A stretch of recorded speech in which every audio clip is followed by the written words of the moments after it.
আমার মা রান্না করে খুব ক্লান্ত হয়ে গেছে আজকে আর মায়ের জন্য এখন সাজার এখন ইচ্ছা নেই। আমি উলু দেবো নাকি?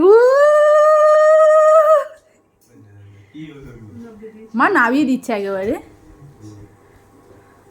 ঠিক আছে,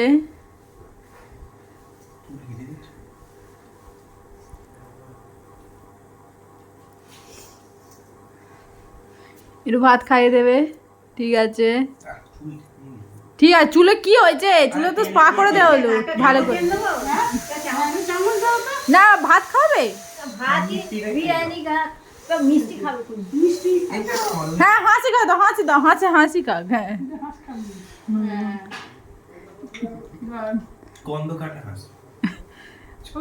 হ্যাঁ এই মা 200 টাকা যা লস লস লস। দিদা দিদা বলেছে বিকালে দেবো। যাও যাও যাও।